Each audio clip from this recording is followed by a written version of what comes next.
rédiger un article de journal sur la mort de Gavroche. Donc c'est votre dernier travail, dernière rédaction de l'année. J'en ai parlé aux élèves qui étaient là la semaine dernière. Je vais reprendre cela pour que ce soit clair pour tout le monde.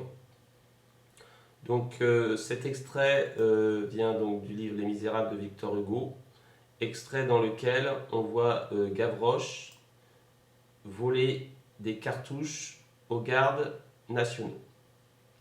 On est en 1832. Vous verrez sur Toutatis, j'ai mis deux vidéos assez courtes, même très courtes, qui sont extraites d'adaptations pour la télévision et le cinéma de ce passage des Misérables. On comprend très bien en voyant la scène. Moi, je vais pas relire le texte, hein. Ceux qui n'étaient pas là le lisent tranquillement chez eux. De toute façon, l'essentiel est de bien comprendre la situation au moment du texte pour bien mener son travail. J'explique rapidement le contexte à cette époque. Donc, nous sommes en 1832. Au pouvoir, c'est Louis-Philippe.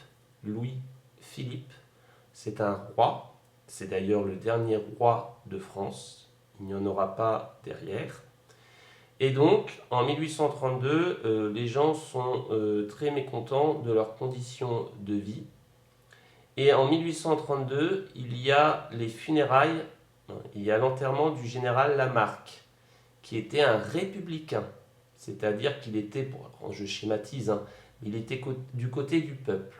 Donc quand je dirais républicain, je parlerai du peuple ou des hommes politiques qui sont de ce côté-là, comme le général Lamarque.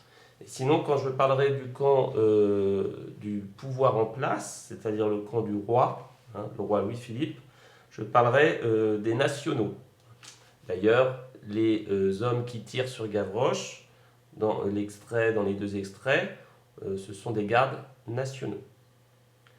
Donc, suite aux obsèques de ce général, qui était donc en fait c'était un député qui était dans l'opposition, donc il se battait politiquement contre le roi. Il est mort, enterrement.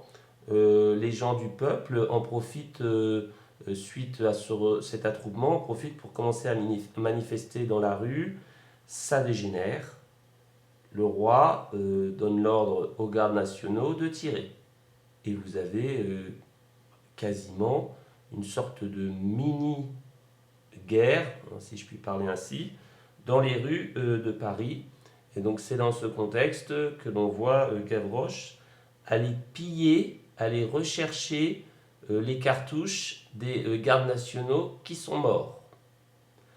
D'ailleurs, il y a le mot giberne dans le texte, c'est un mot important. Vous pouvez le réutiliser dans votre article de presse que vous allez devoir écrire.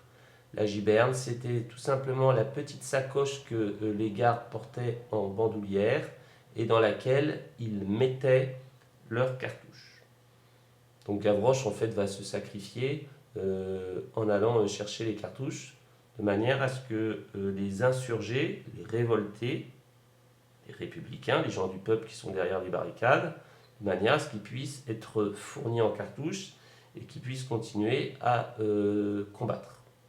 En fait, les barricades, comme ça, alors les barricades, c'est quand vous prenez tout ce que vous avez sous la main pour créer une sorte de protection devant vous, une sorte de barrage. D'accord?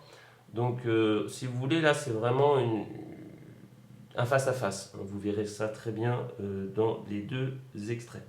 D'ailleurs, le deuxième extrait, bon, c'est un film qui est passé à la télé à 20h30. Hein. Le deuxième extrait, j'ai marqué à partir de 1 minute 26. Au début, c'est un petit peu violent, donc si vous n'aimez pas la violence, bien sûr, ne regardez pas. Mais enfin bon, on voit les gardes républicains et les insurgés, les gens du peuple, se battre en face à face et faire même du combat un petit peu au corps à corps.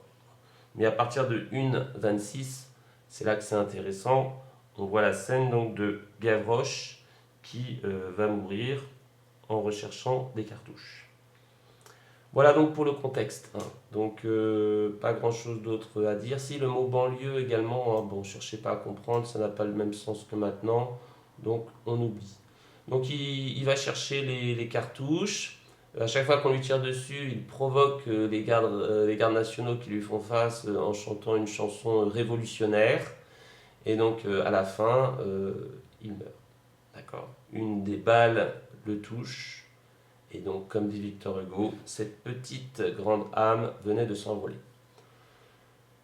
Donc, qu'est-ce qu'il faut faire? J'ai expliqué déjà ça en classe. Il faut rédiger un article de journal. Donc, vous êtes en fait un journaliste.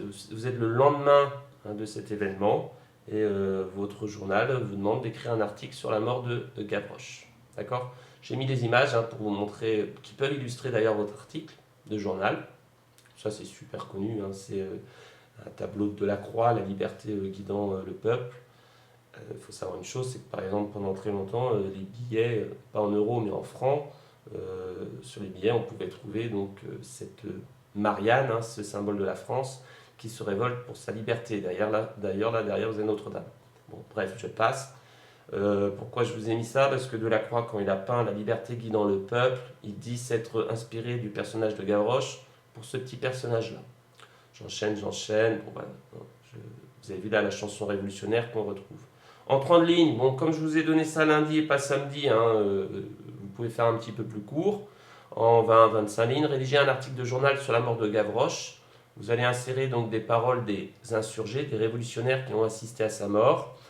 Oui, n'interviewez pas un garde. Si, quoique. Je dis ça, si vous faites un article, vous avez le droit, vous pouvez faire un article qui prend position pour le roi. Il faut savoir que le roi, il avait sa presse, sa propagande. Vous pouvez faire un article en étant un journaliste qui est du côté du roi. Bon, c'est plus intéressant si évidemment vous êtes plutôt un journaliste d'un journal populaire qui défend évidemment les républicains, qui défend le peuple. Dans ce cas-là, vous n'interviewez évidemment pas un garde national. En revanche, vous interviewez les gens du peuple qui ont assisté à la mort de Gavroche. Donc voilà, je vous ai donné la date et vous insérez. Alors des intertitres et le chapeau, de toute façon, là regardez, j'ai trouvé ça dernièrement. Là, c'est pas mal fait. Si ça vous intéresse de le regarder de plus près, vous ferez pause et vous le regarderez ce document. Ça vous montre un petit peu comment est composé généralement un article. D'accord? Alors évidemment, par exemple ça là en haut, vous n'êtes pas obligé de le faire. Vous n'êtes pas obligé. Un titre, un petit chapeau de présentation que vous avez là, et ensuite l'article.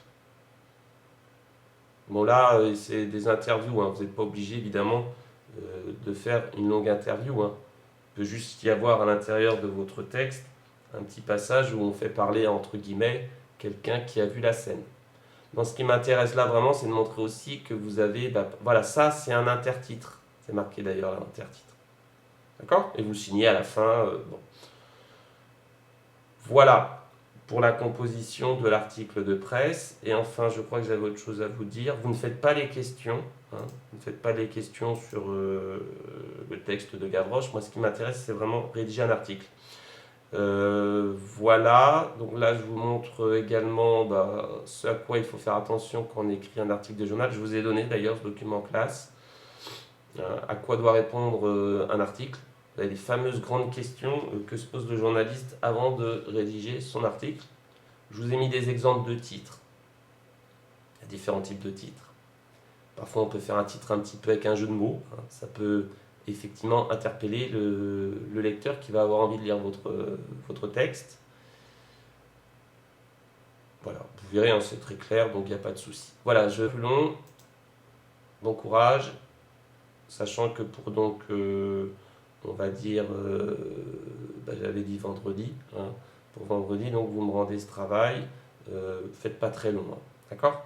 Je préfère un article court mais bien composé, bien structuré, plutôt qu'un article trop long et qui est mal mis en page, d'accord? C'est noté et ce sera donc dans votre bulletin. Attendez, je suis en train de réfléchir. Bon, je peux vous laisser jusqu'à lundi, c'est-à-dire lundi 29 juin, parce que c'est vrai que je vous donne ça que lundi. Et puis au conseil de classe, c'est le lendemain. Donc c'est bon pour moi, je pourrais rentrer la note. Voilà, donc vous avez jusqu'au 29 juin.